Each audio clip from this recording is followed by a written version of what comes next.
Hello, welcome to another episode of the Logger and Listening podcast. I'm your host, Kurt Warner, and this week I have the pleasure of having Babar and Faizan on, two gentlemen that I've known for over a year.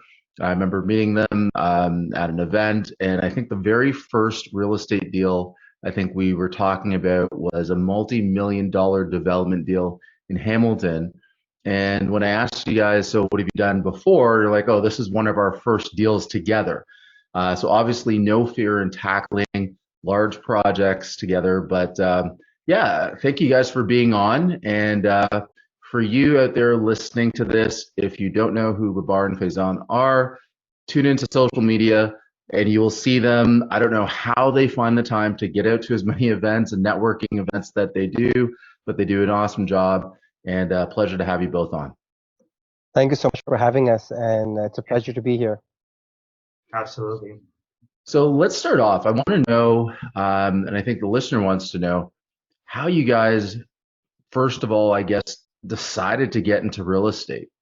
So Faizan, we'll start with you. Sure, yeah. So in terms of my background, I've been in sales for essentially majority of my life.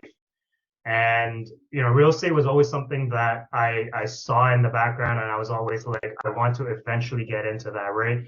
Even from a young age, looking at, for example, my parents' friends and all the realtors had the big houses and this and that, and they had the fun looking jobs and all that. So it was always an interesting industry for me and just in general. So I always knew that there would be some path for me in real estate eventually. I just didn't know what exactly. So when the pandemic hit, it kind of affected my job in a way where I realized I needed to pivot out. And I had bought my first property just around the time the pandemic started. So when the market really started to take off, I was like, okay, well, this is my opportunity. I did try a few other things before. They didn't work out as well. So I'm like, hey, let me try going into this real estate thing and see if something works out with it. And that's essentially how I got started. I found a mentor. I messaged a bunch of people on social media that I saw were doing things. One of them eventually was like, "Hey, okay, I'll take you on as a student," and just found a mentor, got started, and bought my first flip property. And yeah, that was it. So, for the listener right now, obviously, real estate is what we're talking about, but what were some of the other business ventures that you kind of started during that time that didn't work out as well?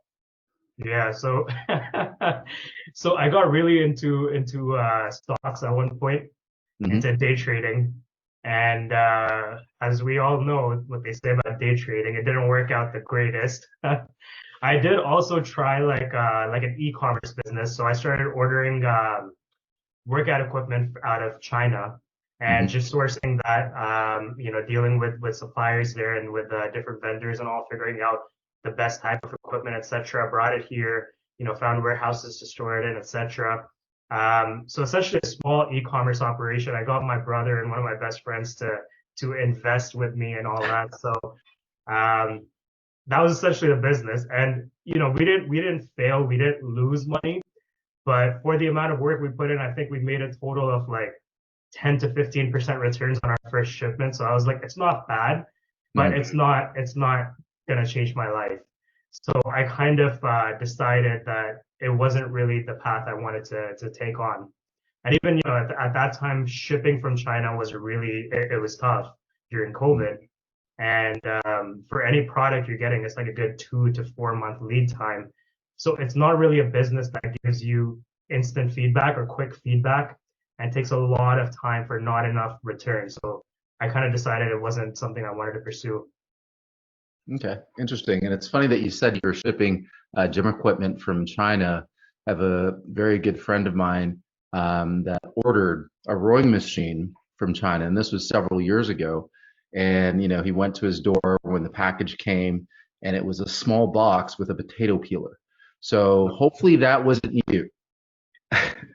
No, you know what? I was very lucky. I went through, I think nowadays they've advanced it quite a bit, right? So you go to like Alibaba or something or a bunch of these other sources and they have reviews, they have this, they have that, and their level of, customer service or just the way they look after you, the way they talk to you and all that, I'm sure it's advanced quite a bit.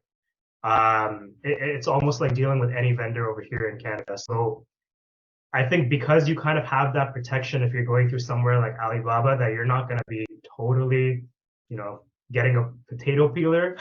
But yeah, that was my experience at least. Awesome, awesome. And Babar, what about yourself? Tell us about your background and kind of how you got into real estate investing. Yeah, absolutely. And I took a very different path. Essentially, uh, I'm an engineer by trade. Um, I went to business school. I drank the corporate Kool-Aid for the last 18 years. So, my background has been in sales and leadership. Um, and how real estate came into my life was through certain um, life events throughout my corporate career, where I was climbing the corporate ladder, but it was more of a roller coaster ride, just giving you a shock treatment that the T4 income is not the ticket to fulfilling, like, living a life of purpose, living beyond just your job title, right? And I found myself trading time, to get more responsibilities, and the compensation that I was getting, it really was a trade-off against the time I would spend with my family. So putting everything in perspective, I was always passively investing in real estate, never really took the initiative to educate myself. And, my strength really is people skills, developing relationships, um, uncovering pain points, developing solutions. And that's how, my current 9 to 5 is my job is to grow a certain market. So very complementary skill sets to real estate, which I coupled with education, mentorship, and, like you mentioned, a whole bunch of networking. For us, that's how we get energized, is by meeting people, building those relationships. So, during the COVID timeframe, I put my real estate career in fifth gear by hiring a coach, and started getting into anything from conversions to wholesaling to flips. And that's where I met Faizan at a previous mastermind. And, as the market was so competitive, we were focusing in the same area. We decided to join forces and pool our resources and start to find some off-market leads, primarily to feed our own portfolio. So I'll leave it at that, but that's basically how, I got into real estate, and then met Faizan as well. So, attending a lot of networking events as investors, you meet different people. Obviously, a lot of them probably share some of the same goals, ambitions, maybe have the same drive. But what was it about each other that made you realize, hey, let's partner up and, invest in real estate together? It really goes back to the fundamentals of any relationship or any partnership. It's always, the ideal one is always organic. It evolves versus, it being prescriptive. We didn't come with certain, like, we had expectations. We knew what we were good at, but, as we started doing projects together and solving problems together, we started taking individual roles ourselves, right? Hmm. It was very organic, to which I gravitated towards certain challenges, where Faizan gravitated towards different challenges. And we were fortunate that they were different challenges, so we were complementing each other. So from that perspective, I think our skill sets are not just complementary, but we also have what I like to call, like, a blind spot check. Hmm. In real estate, sometimes we're moving at speed. Sometimes there's a lot of information being bombarded. Um, so it's important to take a step back, debrief, and we have the good fortune of hanging up after a call and just debriefing about it, right? And that just means feedback, but also driving next steps. Okay, awesome, awesome. And another question I have, for you guys, and you mentioned networking a couple of times. What was it, or what is it about networking that really you believe has helped grow and drive your business further than maybe it would have if you just kind of invested without putting yourselves out there? That's a great question. You know, being in corporate sales for 18 years, I've seen this movie play over and over and over. It's all about relationship capital. Um, Networking is proximity to be in the right rooms, but then also fostering conversations and two-way relationships, Mhm. which manifest itself in, as long as you have the right intentions, and the idea is to grow and support. The relationship nurtures itself into opportunities, partnerships, and that's what we've been blessed with is um, networking not only reinforces those relationships, but also just opens us up to new opportunities that we were otherwise not thinking about or not even aware of. I think one thing that I remember Right. last year, and I can't remember what time it was, but we went to the driving range. You guys were kind enough to invite me out with you, and we were talking about an upcoming networking event. And I remember, Faizan, you had never golfed before, but you had committed to have a round of golf with, somebody that you were hoping to kind of network and connect with. Yeah. So what is that experience like, and how can somebody overcome maybe, fear of doing something new and putting themselves truly out there in order to accomplish that goal of building and increasing your network? Yeah, so that's a great question. I think one of the things we found with networking is whenever we've had any kind of issues or problems in our business, through networking, we've always found somebody who had the solution, right? That's number one. With any kind of, if you want to grow, essentially, you need partnerships. And we've always found that even that specific deal you talked about, we had no idea how to tackle it on.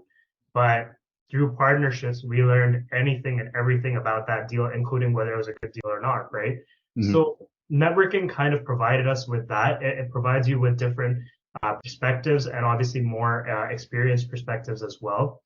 In terms of taking things on that you haven't really done before or something that can be a challenge, I think it's one of those things, especially when you're newer into real estate, you're still developing your identity, and there's not a whole lot. It's one of those things, right? You're in a new industry, new environment, people don't know you as much. You need to build your brand and your identity. So Hmm. you can't be as scared of taking on new challenges. And naturally, when you don't have as many people who know you, who know the previous you, et cetera, you don't have as many things taking you away from just pushing forward and being like, hey, I'm just going to do this. But I think focus is also another big thing that goes into that, where in terms of your mindset, you have to be very clear that this is my focus. This is how I'm going to accomplish that goal. And in order to do that, the space in the middle, that's the people who I'm going to meet. And you need to take the leap and just make sure you build those connections. You go with an objective in mind. And yeah, and that will bring you closer to your objective. Now, one thing that you did mention there is brand, and that's obviously an important part. And so what are some things outside of networking that you guys have done to build your own brand? I think for us, uh, just realizing the power of marketing, and I don't just mean social media. It's also just us showing faces at events, Mhm. um, building the brand. We've read so many books, and it almost sounds pretty straightforward, but essentially it's about consistency, Mhm. and it's about sending a consistent message. For looking at brand is also from the perspective of the audience, right? It's not about just who we are, but it's also about where we're going and sharing our journey along the way. So, it's not just, marketing that is being bombarded. Like, there is a theme, right? People see consistency in, what we do, how we do it, how we share it, and then they just learn so much more about us. It's Mhm. almost like when we meet them at networking events, they, know so much more about us than, we do, but that's a great opportunity for us. But essentially, that's really what the brand is. You carry it with you even when you're not marketing it. So, in terms of the real estate itself, when did you guys purchase your first investment property together? To be honest, our first investment property together was not too long ago. I want to say sometime last year in the summer. Mhm. Before then, it was more so brand building, more so getting to know each other and our other previous projects that we had been working on individually, Mhm. finishing those as well. So it was more or less, yeah, last summer. So, what was the first one like, and what was it that you guys invested in together? Yeah. So it was a flip that we had that we were working on. And essentially, in terms of how it came together, it was very much that was kind of the start of how we started to divide our roles. Obviously, in terms of the first project, it's a little bit of getting to know each other, getting to know our strengths and weaknesses, etc. Right? So if you know a little bit about our roles or how we work, Babar mainly takes on the marketing, the investor relations, taking on capital, etc., and funneling it through the project, and then also any kind of finding people, finding contractors, finding this, that, whatever, anything to do with people and marketing, Babar takes care of. And then when it comes to more project management, more relationships with contractors and all, with the finances, with operations of the business, that's all more so what I take care of, right? So we kind of developed that relationship where, okay, it was like we need capital for this project, and Babar came through on that. And it's like, okay, we need to manage the actual renovations, and that's where I kind of took the front line. So Mhm. it became kind of the basis of our partnership and how we essentially, yeah, formed into the company that we are today. So, looking back at last year, obviously it was a very challenging year for a lot of investors with interest rates going up. How did you guys navigate that? Because you said your first deal was about a year ago, which is really when I think everybody kind of noticed, hold on, the market's changing. Yeah. It's a great question. For us, again, through the network that we have, we knew that this was a time of fear for a lot of people, but for us, it was a time for opportunity, because the dust had settled, and it was more about being precision and targeted versus just trying to get any deal. Mhm. Um, so our entire business is focused on finding off market deals, right? We're not averse to buying on the market. If it's a great deal, we will. But essentially, we need to ensure that we're making money on the buy. So Mhm. as much as the market was in flux, we were extremely cautious. But as soon as we uncovered a gem, which we knew that we were making money on the buy, there's so much spread that we've got a lot of buffer built into it upfront. That's when we knew it was an opportunity. And, just from a business standpoint, like when Faizan and I came together, we really looked at real estate as a business. So when an opportunity comes through, we're also looking at it from an investor standpoint.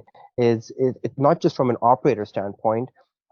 It's also about how an investor would look at it if they put in capital into the deal. So um, getting those off-market leads just allowed us that velocity of capital where we were fully funded in a matter of weeks on our first one, Mhm. days on our second one, and third it was like we already had it as soon as we decided to close on it. So it is an exponential curve where at the end of the day, it's true that the deal, as if it's good, you'll be able to find the capital. But I think regardless of the market, you have to have a fixed strategy. You have to have a fixed criteria. We have a buy box. And if Mhm. things don't fit in that buy box, we know that it's a no. So there's a power in saying no as much as it is in saying yes. So Besides for that, sorry, just to jump in real quick. Besides that, the other thing we did at that point last year was to add into that buy box. We did kind of constrict that a lot more in Mhm. comparison to before, where everybody was buying anything, right? And obviously, as investors, you don't want to do that to begin with, but we were a lot more careful as to what we were looking at. The second thing we did was we also took that period to slow down a little bit ourselves, and we started investing in our own education. And we started learning more about multifamily, about commercial buildings, about land development, etc., so that we could eventually start to pivot into larger opportunities as well. So that was, that period was essential for us for that purpose as well. So in terms of raising capital for deals, like you said, the first one took a few weeks and then it was a few days and then capital was just there. For somebody that is starting out investing that, maybe that is their struggle. They don't have enough capital. They don't think they have access to capital for a deal. What are some tips and strategies that you guys use to start actually building that capital? And then how do you maintain those relationships where, you have a deal and that person maybe didn't invest in the first or the second, but the third one comes along and they're ready? Yeah, it's a loaded question, but I'll try and distill it down into what I mentioned before is the relationships, but to really help somebody that's starting new in the space, um, a relationship starts with a conversation first. It does not start with pitching a deal first, right? Keeping that in mind, you are networking for the sake of networking. You are getting to know the individual, genuinely interested in what their journey is and what they're looking to achieve. And as you go along in your journey, you keep that in mind and you keep in touch with them and you add value or you make a connection. Because at the end of the day, it's about the third degree of separation. And it's true for capital as well. It's not just access to capital, it is also access to an individual that has access to capital, right? So it's about harnessing those relationships because at the end of the day, the investor needs to know, like, and trust you. The credibility needs to be there. You need to have actual demonstrated ability to not just manage the money, but also manage the project. Because in real estate, you have to speak three languages: the language of real estate, the language of finance, and the language of construction. And as an active partner, you need to be spot on, not just in your know-how, but also in your relationships and your power team. Because at the end of the day, you need a solid team behind you to navigate the challenges that are in front of you. Um, and I think one final thing I would say about capital raising is that, there's a saying, right? You got to dig the well before you need it. Mhm. So it's always important to be comfortable having money conversations. Also sharing your invest because we are both active and passive. We invest in other opportunities. So we're in our Zoom calls, a lot of times we talk about money and we talk about what are your goals, how are you looking to achieve those goals, and then we have a very good idea of what investment is fit for them, so that when an opportunity comes our way, we look at our list and we know exactly who to contact. Yeah, I think some investors make the mistake of kind of taking that, pray and spray approach where it's okay, I have a deal and let me just, put it out to everybody in my network that said they have capital. And I like the approach of saying, okay, well, finding out what that person's financial goals are, maybe goals with their family, retirement goals, whatever the case may be, and then presenting them with deals that fit that versus trying to fit them into something that may not, be of interest to them. So I think that approach is something that everyone needs to kind of take away and implement in their own businesses. So in terms of deals, like what is it that you guys are working on now, if you can share? Yeah, for sure. So we have a few projects going on. We have one conversion that we're working on. It's a single unit to or a single family house to a 4 unit property. Mhm. So that's going to be a luxury Airbnb once it's finished. So it's a nice big lot, swimming pool in the back and everything, and it's close to the beach and all that. So it'll be a nice luxury Airbnb once it's finished. We have another, I want to say, cookie cutter triplex project with a lot of good potential. We bought it at a very good price, very much below market value. So that should be a full burr opportunity. But that property is also, it's a project where it will pay us, for years to come because it's a massive lot, has a massive garage in the back. It has a loft unit which hasn't been converted yet, and the zoning is perfect for us to finish it all up. So that will be a project, that we keep on working on for years to come. Another project we're working on, a flip we just started. It's in the GTA. Again, large lot. We got it very much below market value. And in the GTA, because the market's starting to heat up, we were like, it's a perfect opportunity. And obviously, being from the GTA, it helps that we know the markets. We know we have some network already built up here, so all that kind of helps. So that's another project we decided to take on. And lastly, we have a single family burr project going on in Burlington. So that's also, we got it at a good price, below market value, cookie cutter burr project. So, that's going to be a simple renovation project as well. So you mentioned that all these properties and projects that you're working on now, you got for a good price or well under market value. What is your strategy on acquiring properties at a discounted price? Yeah, great question. So I think one of the things is you have to, well, we try to look off market. We find that works a lot for us. That's not to say that on market doesn't work. You can negotiate good deals on market as well, but we find off market works very well for us. The second thing is don't be quick. Don't rush into anything, because with all of these deals, they kind of came about with wholesalers actually, and it was always a negotiation with wholesalers where we negotiated with them, right? And if you tried to negotiate with a wholesaler 2 years ago or whatever, a year ago, they would have told you to take a hike. But now it was always, one of the properties, I think we got like a $60,000 reduction from a wholesaler. So it's always about being patient. And again, yeah, with two of the properties, we turned around, we gave them a price. They said no, came back to us a few days later, a week later, etc. And they're like, fine, we'll give it to you. So it's about being patient and sticking to your number. At the end of the day, a lot of people say, especially when they're starting out, that they're having a hard time finding deals. They don't know where to look. They don't know this or that. One of the most important things about finding deals is that deals are formed. Deals are not found, right? So you can turn any deal into a good deal depending on the numbers, depending on your purchase price. So it's very important to stick to your numbers. That will make or break your deal. So yeah, I think that's one of the biggest things that we stick to when we're looking for deals ourselves. So where do you guys want to take your business? Let's say in the next, 3, 4, 5 years. I'm glad you asked because, we've obviously not just had discussions, but we're actively, doing a check-in on us, on each other to see are we trending in a direction that we are planning to go. So essentially, our goal is both short-term and long-term. In the short term, we want to automate our single family and small multi-business here in Ontario.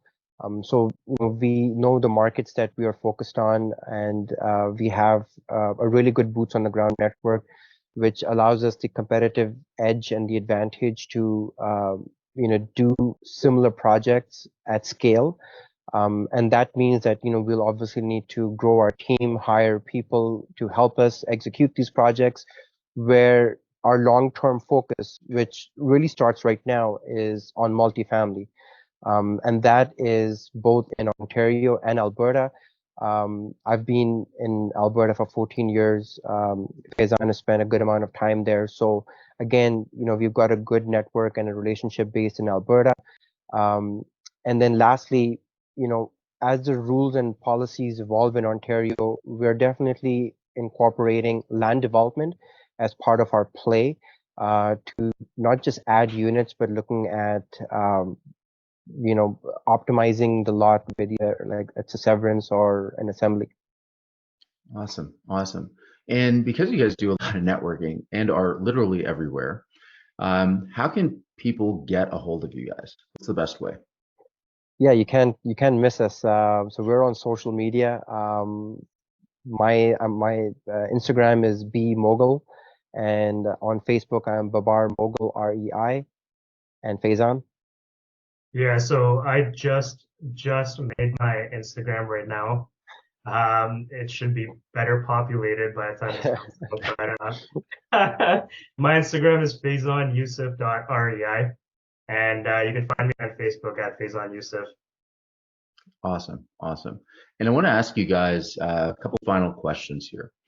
And I'm going to ask you individually. So we'll start with you, Babar. So when you look back at the past 12 months, is there one word that we'd use to define that year in terms of either A, your business or even your personal life? Perseverance. It's been an interesting last 12 months where it's not just about the ups and downs, it's also about the punches, it's also about the celebrations. And at the end of the day, one thing really stuck out is perseverance through the good and the bad. And I think that really is now becoming part of the mindset and the DNA that we're taking forward for the next 12 months. Okay. And Faizan, what about you? I'd say consistency. And what I mean by that is not necessarily, consistency of doing like regular projects all the time or regular networking. It's just consistency of improving yourself and upgrading yourself just a little bit every single day, every single week, every single month, and rolling through the punches and all, like Babar said. But whenever you come back from that, you obviously come back stronger. So just staying consistent, staying focused, and knowing where you need to go and making sure you keep developing yourself to eventually get there. So if we look forward 12 months from now and we have this same conversation, hopefully on a golf course this time next year, and I ask you, what word would you use to define the past 12 months? What word would you guys say? I would say focus. I think one of the biggest things that we have taken on this year, and it's kind of been as a result of us being partners for a while, right? It takes some time to develop partnerships to know the strengths, weaknesses of each individual. But I think one of the biggest changes we've made this year is actually having a focus on, okay, this is our revenue goal. This is our goal for how many properties we want to flip, how many properties we want to burr, etc. So I think focus is one of the biggest things, and it's kind of the start of forming an actual business, an actual corporation versus two guys flipping properties together or two guys burring properties together. Okay. And Var, what about you? What word would you use? I think the word that comes to me is growth. And I say that because, we have an intentional focus on creating a structure in our organization, right? When you're growing and you're scaling, structure is really important because that allows you to do more with less, right? So I think that is an intentional focus for us, is to create those systems, create those processes, also have, integrate technology tools. We have a marketing consultant now. We're growing as a team. So essentially, I would say growth is really on the table. All right. And before we wrap things up, for the listener, what piece of advice would you give them? Go ahead, Faizan.